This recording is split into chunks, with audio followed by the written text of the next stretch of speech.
Salut tout le monde, j'espère que vous allez bien. Aujourd'hui, dans cette nouvelle vidéo, on va parler de la nouvelle Apple Watch Série 3 et du futur de cette montre connectée.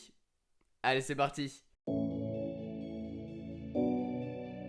Cela fait maintenant plus d'une semaine que j'ai cette nouvelle Apple Watch Série 3 autour du poignet. Je l'utilise tous les jours, je vais donc pouvoir vous en parler, mais surtout parler du futur de cette nouvelle Apple Watch, en quoi une fonctionnalité peut changer la donne. Déjà, il faut savoir qu'il n'y a pas de différence entre les générations précédentes et celle-ci d'un point de vue design. La forme est la même, la résolution de l'écran est la même, c'est les mêmes matériaux selon le modèle que vous choisissez.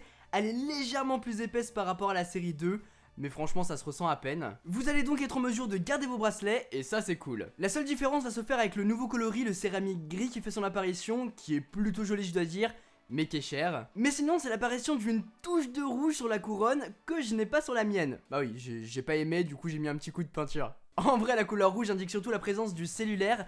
Vous allez donc pouvoir rendre votre montre totalement autonome et pouvoir passer des coups de fil avec par exemple. Sur ma montre, je l'ai pas étant donné que je suis parti sur l'Apple Watch Série 3 GPS et non cellulaire, parce que tadadam, cette fonctionnalité est uniquement disponible chez Orange. Et donc pas chez Bouygues, ni Free, ni SFR. Pourtant je suis chez Free et chez Bouygues, hein, j'avais 2 chances sur 4. Mais non. Après je pense que les opérateurs se mettront à jour, mais pour l'instant aucune nouvelle de ce côté là. Il faut être patient. 5€ par mois, c'est le prix qu'il faudra débourser pour avoir cette eSIM, mais surtout avoir accès à la 4G depuis sa montre.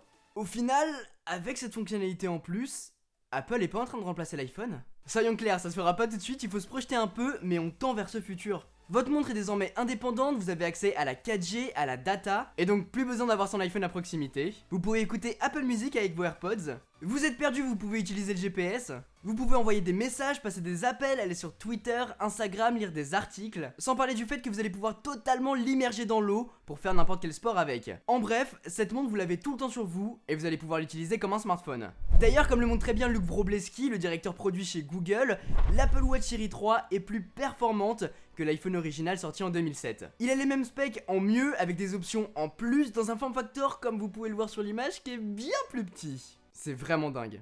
Et là où vous serviez de votre iPhone pour vous réveiller, pour aller au boulot, pour travailler, pour lire, vous allez progressivement le transformer en une utilisation unique sur votre montre. On veut pouvoir tout faire avec un seul appareil. Est-ce que c'est possible en 2017 ? Clairement non, parce que certaines technos sont pas assez implantées. En revanche, avec l'annonce de l'Apple Watch Série 3 et la réalité augmentée, Apple a fait un pas dans ce sens et au final, commence sans le montrer, à remplacer l'iPhone.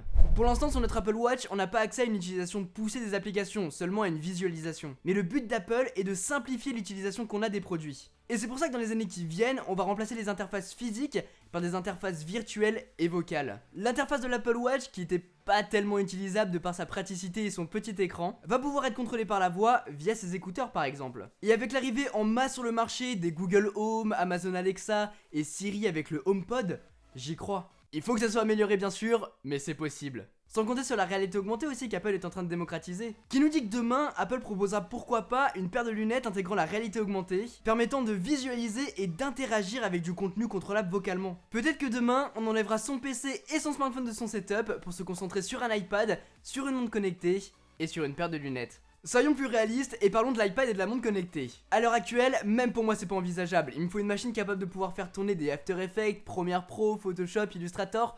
On trouve des applications similaires sur l'App Store, mais pas aussi poussées. Maintenant, vu comment l'iPhone 8 et l'iPhone 10 sont puissants, on peut facilement imaginer un iPad capable de faire tourner ses logiciels. Et ayant une batterie suffisamment performante pour faire tourner tout ça. Au final, avec l'annonce de l'Apple Watch Série 3, l'iPhone et les smartphones en général perdent du terrain. On se dirige vers un monde où la technologie est présente mais de moins en moins visible. Votre prochain smartphone sera plus dans votre main mais sur votre poignet. Et puis faut pas oublier que l'Apple Watch est une interface toujours visible et toujours allumée, en permanence sur vous, prêt à vous écouter. Voilà les amis pour cette vidéo, j'espère vraiment qu'elle vous a plu. N'hésitez pas à me donner votre avis dans les commentaires pour qu'on puisse en discuter. Je pense que ça peut être super intéressant et très enrichissant. Bien sûr cette vidéo n'est qu'une ébauche de mes idées sur ce sujet que je voulais vous partager. Ce que je dis implique un changement radical dans notre utilisation et crée des problématiques comme comment on prend des photos et des vidéos rapidement du coup.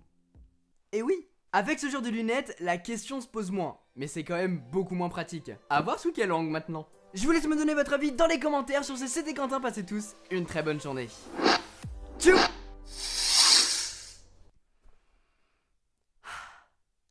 Ça fait du bien de communiquer avec vous.